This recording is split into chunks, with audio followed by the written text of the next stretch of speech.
お、一時期や、おい。お、一時期や、おい。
right మంత్రి మల్లారెడ్డి ఇంటి ముందు పెద్ద ఎత్తున కూడా తన అభిమానులు చేరుకున్న పరిస్థితి అయితే కనబడతా ఉన్నాయి. పెద్ద ఎత్తున కూడా అభిమానులందరూ కూడా మంత్రి మల్లారెడ్డి ఇంటి వద్దకు చేరుకున్నారు. మంత్రి మల్లారెడ్డి కొడుక్కి ఛాతిలో నొప్పి వస్తుంది అంటూ కూడా ఆసుపత్రిలో అడ్మిట్ చేసిన పరిస్థితులు అయితే కనబడతా ఉన్నాయి. మంత్రి మల్లారెడ్డికి సంబంధించినటువంటి అభిమానులు అందరూ కూడా పెద్ద ఎత్తున ఇప్పటికే ఆసుపత్రికి చేరుకున్న పరిస్థితులు అయితే కనబడుతున్నాయి. మంత్రి మల్లారెడ్డికి సంబంధించినటువంటి అనుచరులు వాళ్ళందరూ కూడా పెద్ద ఎత్తున మోడీ ధామ్ అంటూ కూడా మోడీకి సంబంధించిన నినాదాలు చేస్తూ పెద్ద ఎత్తున మల్లారెడ్డి ఇంటి ముందు ఆందోళన చేస్తున్నారు. ఇప్పుడే మంత్రి మల్లారెడ్డి కూడా తన నివాసం నుంచి నేరుగా ఆసుపత్రికి వెళ్ళిన పరిస్థితులు అయితే కనబడతా ఉన్నాయి. ఆయన ఇంటి వద్ద మాత్రం నిరసన ధర్నాలు చేస్తున్నటువంటి తెరాస శ్రేణులందరూ కూడా పెద్ద ఎత్తున ఇంటి వద్దకు చేరుకున్నారు. ఇదైతే కేవలం కావాలనే ప్రభుత్వం ఈ విధంగా చేస్తుంది అంటూ కూడా పెద్ద ఎత్తున ఆందోళన వ్యక్తం చేస్తున్న పరిస్థితులు అయితే కనబడతా ఉన్నాయి. మంత్రి మల్లారెడ్డికి సంబంధించినటువంటి మహేందర్ రెడ్డి స్వల్ప అస్వస్థతతో ఛాతిలో నొప్పి వస్తుందంటూ కూడా రాత్రి సమయంలో అంటే తెల్లవారుజామున సమయంలో ఆసుపత్రిలో చేరినట్టుగా తెలుస్తుంది. ఆయనకు హాస్పిటల్ అడ్మిట్ అయినందుకు మంత్రి మల్లారెడ్డి కూడా దీనికి సంబంధించి తీవ్రంగా ఖండిస్తున్న పరిస్థితులు అయితే కనబడతా ఉన్నాయి. కేవలం కుట్రపూరితంగానే బీజేపీ చేస్తున్నటువంటి కావాలని కుట్రపూరితంగానే మా పైన ఐటీ దాడులు అంటూ కూడా మంత్రి మల్లారెడ్డి మాట్లాడుతూ జరిగింది. ఇప్పటిదాకా మంత్రి మల్లారెడ్డి మాట్లాడుతూ కూడా నా కొడుకును కావాలనే టార్చర్ చేశారంటూ కూడా పేర్కొన్న పరిస్థితులు అయితే చూసాము. నా కొడుకును కావాలని టార్చర్ చేయడం వల్లనే దానికి ఛాతిలో నొప్పి వచ్చినట్టు కూడా మంత్రి మల్లారెడ్డి ఎక్స్క్యూజ్ గా కూడా ఒక బైక్ నైతే రిలీజ్ చేయడం జరిగింది. నిన్నటి నుంచి ఇప్పటి వరకు కూడా మంత్రి మల్లారెడ్డి ఎటువంటి మాటలు మాట్లాడినటువంటి మల్లారెడ్డి సడన్ గా కూడా ఇప్పుడు ఉదయం సమయంలో బయటికి వచ్చిన అనంతరం కూడా కావాలనే కుట్రపూరితంగా చేసినటువంటి ఈ చర్యలో నా కొడుక్కి గాయాలయ్యంటూ కూడా ఆయన మాట్లాడిన మాటలు మాత్రం కొంత ఎక్కువ ఫోకస్ గా కనబడతా ఉంది. తర్వాత ఆయన ఏమి మాట్లాడకుండా నేరుగా ఆసుపత్రికి అయితే బయలుదేరిన పరిస్థితులు కనబడుతున్నాయి. ఆసుపత్రికి వెళ్ళిన నేపథ్యంలో ఆసుపత్రి వద్ద కూడా పెద్ద ఎత్తున అభిమానులు అయితే అక్కడికి ఆసుపత్రి వద్దకు చేరుకున్నారు. మంత్రి మల్లారెడ్డి కూడా ఇప్పుడే అక్కడికి ఆసుపత్రి వద్దకు చేరుకున్నారు. అభిమానుల పెద్ద ఎత్తున మంత్రి మల్లారెడ్డికి సంబంధించిన అభిమానులు కావచ్చు, అదేవిధంగా టీఆర్ఎస్ పార్టీకి సంబంధించినటువంటి శ్రేణులు కూడా మల్లారెడ్డి ఇంటి వద్దకు అదేవిధంగా మల్లారెడ్డికి సంబంధించినటువంటి కొన్ని ఆఫీసుల వద్ద కూడా పెద్ద ఎత్తున చేరుకున్న పరిస్థితులు కనబడతా ఉన్నాయి. మల్లారెడ్డికి సంబంధించినటువంటి ఇన్స్టిట్యూషన్స్ లలో కూడా నిన్న ఐటీ దాడులు నిర్వహించిన నేపథ్యంలో ఈ ఐటీకి సంబంధించినటువంటి ఇదంతా కుట్రపూరితం మొత్తం కూడా బీజేపీ చేస్తుంది అంటూ కూడా పేర్కొన్న పరిస్థితులను మనం క్లియర్ గా చూస్తున్నాము. మంత్రి మల్లారెడ్డి వివాదంలో నిన్న దాదాపు కూడా 4 కోట్ల రూపాయలు స్వాధీనం చేసుకున్నటువంటి పోలీసులకు అంటే ఐటీ అధికారులకు సంబంధించి 4 కోట్ల రూపాయలు ఒకటి సంతోష్ కుమార్ అనేటువంటి వ్యక్తి ఎవరైతే మల్లారెడ్డికి సంబంధించినటువంటి ఇన్స్టిట్యూషన్స్ నడుపుతున్నటువంటి వ్యక్తి దగ్గర నుంచి 4 కోట్ల రూపాయలు స్వాధీనం చేసుకున్నాను. తదనంతరం కూడా 2 కోట్ల రూపాయల స్వాధీనం చేసుకున్నాం. దాని తర్వాత రాజశేఖర్ రెడ్డి అనేటువంటి వ్యక్తి దగ్గర ఏదైతే మల్లారెడ్డికి సంబంధించినటువంటి కొడుకు, అదేవిధంగా మల్లారెడ్డి కొడుకు మహేందర్ రెడ్డి నుంచి, అదేవిధంగా మహేందర్ రెడ్డితో పాటుగా రియల్ ఎస్టేట్ లో చేస్తున్నటువంటి మరొక దగ్గర నుంచి 2 కోట్ల రూపాయలు స్వాధీనం చేస్తున్నారు. అంటే మొత్తం మల్లారెడ్డి దగ్గర నుంచి 4 కోట్ల రూపాయలు నిన్న స్వాధీనం చేసుకున్న నేపథ్యంలో మల్లారెడ్డికి సంబంధించి వివాదం అయితే పెరుగుతుంది అని చెప్పుకోవాలి. మల్లారెడ్డి అంటే ఒక బర్నింగ్ ఇష్యూ అని చెప్పుకోవాలి. ప్రతి విషయంలో కూడా మల్లారెడ్డి ఏదో ఒక సంచలనం చేస్తూ ఉంటారు. సో ఈ రోజు నిన్న జరిగినటువంటి సోదాలను అన్ని కూడా మనం చూసాము. అనంతరం కూడా ఈ రోజు మొత్తం కూడా కొత్త ఉద్రిక్తత వాతావరణం అయితే నెలకొందని చెప్పుకోవాలి. నిన్న ప్రశాంత వాతావరణంలో మల్లారెడ్డికి సంబంధించినటువంటి ఇంటి వద్ద కావచ్చు, అదేవిధంగా ఆయనకు సంబంధించినటువంటి ఆఫీసులు అవన్నీ కూడా నిన్న ప్రశాంత వాతావరణంలోనే ఐటీ అధికారుల సమక్షంలో పూర్తి స్థాయిలో కూడా ఎంక్వైరీ సోదాలు అయితే నిర్వహించడం జరిగింది. పలు చోట్ల కొంత అస్వస్థంగా ఉన్నప్పటికీ కూడా పూర్తిగా కూడా కొంత ప్రశాంత వాతావరణంలోనే సోదాలు నిర్వహించారు. సో అనంతరం కూడా ఈ రోజు ఉదయం నుంచి కూడా అక్కడ కొంత టెన్షన్ వాతావరణం అయితే నెలకొన్న పరిస్థితులు అయితే కనబడుతున్నాయి. మొత్తం కార్యకర్తలంతా కూడా టీఆర్ఎస్ శ్రేణులంతా కూడా పెద్ద ఎత్తున అక్కడికి రావడము, మల్లారెడ్డి ఇంటి వద్దకు రావడము, అక్కడ ఆందోళన చేపడుతున్నారు. పోలీసులు కూడా పెద్ద ఎత్తున మోహరించిన పరిస్థితులు అయితే కనబడతా ఉన్నాయి. సో మొత్తంగా మల్లారెడ్డికి సంబంధించిన వివాదం అనేది పెద్ద ఎత్తున ఇష్యూ అయితే రైజ్ అయ్యేటువంటి పరిస్థితులు అయితే కనబడతా ఉన్నాయి. మల్లారెడ్డికి సంబంధించి నిన్న టీఆర్ఎస్ శ్రేణులు కూడా మల్లారెడ్డికి సంబంధించినటువంటి విషయం కావాలని కుట్రపూరితంగా బీజేపీ చేసినటువంటి కుట్ర అంటూ కూడా పేర్కొన్న పరిస్థితులు మనం క్లియర్ గా చూసాము. అయితే ఈ రోజు మల్లారెడ్డికి సంబంధించినటువంటి మరొక దర్యాప్తు కూడా జరిగేటువంటి అవకాశాలు ఉన్న నేపథ్యంలోనే తన కుమారుడికి సంబంధించి కొంత ఆరోగ్య పరిస్థితి బాగాలేకపోవడంతో దానికి సంబంధించిన విచారణ కొంత లేట్ అయింది అని చెప్పుకోవచ్చు. సో మొత్తంగా మల్లారెడ్డికి సంబంధించి మరి ఇష్యూ ఏ విధంగా మారబోతుంది, ఇప్పుడు హాస్పిటల్ దగ్గర కూడా ఉద్రిక్త వాతావరణం నెలకొంది. హాస్పిటల్ దగ్గర కూడా పెద్ద ఎత్తున అభిమానులు చేరుకుంటున్నారు. ఇప్పటికే మరి మల్లారెడ్డికి సంబంధించి ఏ విధంగా ముందుకు వెళ్ళబోతుందో ఏంటి అనేది మాత్రం వేచి చూడాల్సిందే. ఇంకా ఏం జరగబోతుంది అనేది.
ఏం జరుగుతుంది సార్ అసలు? మోసం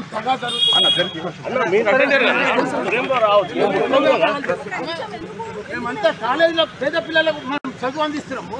35,000కు 60,000కి ఇంజనీరింగ్ పిల్లలకి ఎంబీఏ చదివిస్తున్నాము. అసలు దుర్మార్గం చర్య తీసుకొని మా ఇండ్ల మీద, మా కొడుకుల మీద మేము దొంగ వ్యాపారాలు చేస్తున్నామా, స్మగ్లింగ్ చేస్తున్నామా, ఏమైనా క్యాసినోలు నడిపిస్తున్నామా?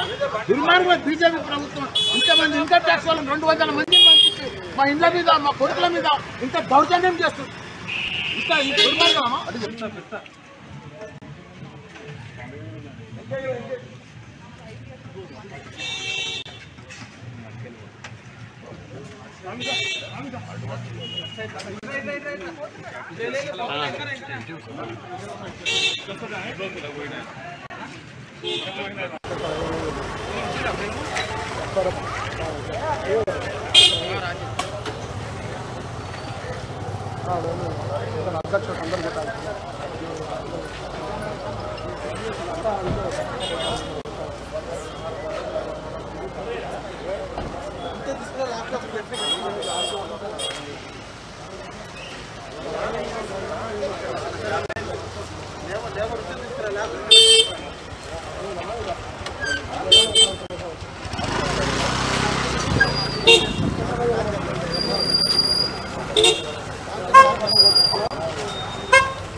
ఏం జరుగుతుంది సార్ అసలు?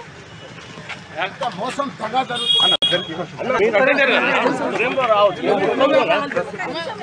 మేమంతా కాలేజీలో పేద పిల్లలకు మనం చదువు అందిస్తున్నాము. 35,000 60,000 ఇంజనీరింగ్ పిల్లలకి MBA చదివిస్తున్నాము. అసలు దుర్మార్గం చర్య తీసుకొని మా ఇండ్ల మీద మా కొడుకుల మీద మేము దొంగ వ్యాపారాలు చేస్తున్నామా, స్మగ్లింగ్ చేస్తున్నామా, ఏమైనా క్యాసినోలు ఆడుతున్నామా? దుర్మార్గం బీజేపీ ప్రభుత్వం ఇంతమంది ఇన్కమ్ ట్యాక్స్ వాళ్ళని 200 మంది మా ఇండ్ల మీద మా కొడుకుల మీద ఇంత దౌర్జన్యం చేస్తుంది. ఇంత దుర్మార్గమా?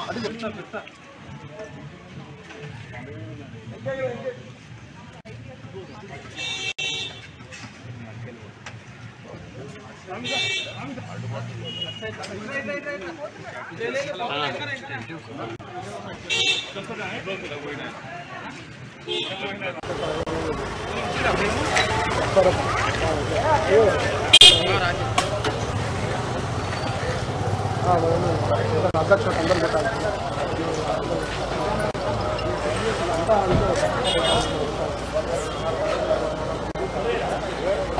అంతే తీసుకున్న ల్యాప్టాప్ పెట్టి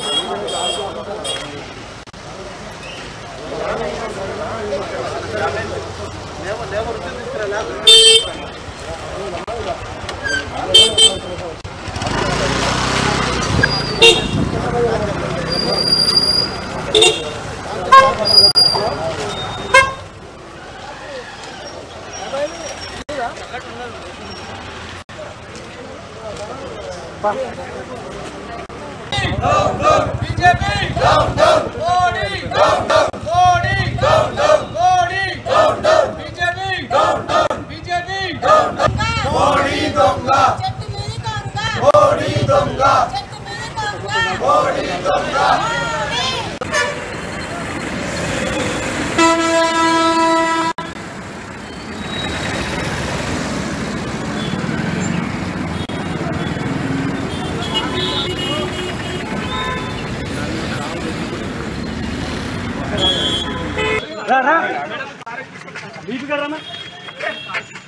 ఏం జరుగుతుంది సార్ అసలు? మోసం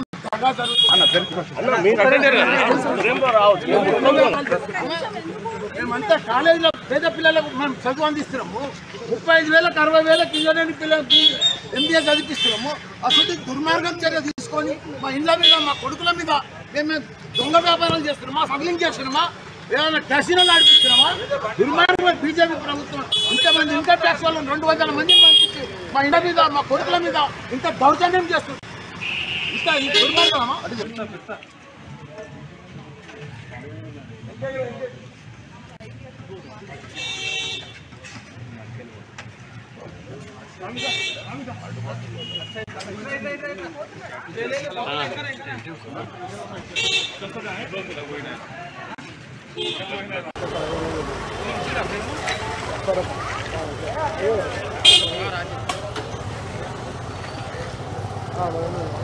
అధ్యక్ష అందరూ పెట్టాలి.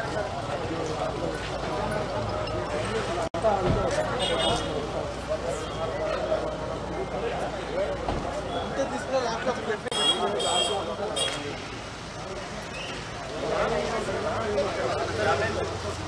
లేబర్ తీసుకున్న ల్యాప్టాప్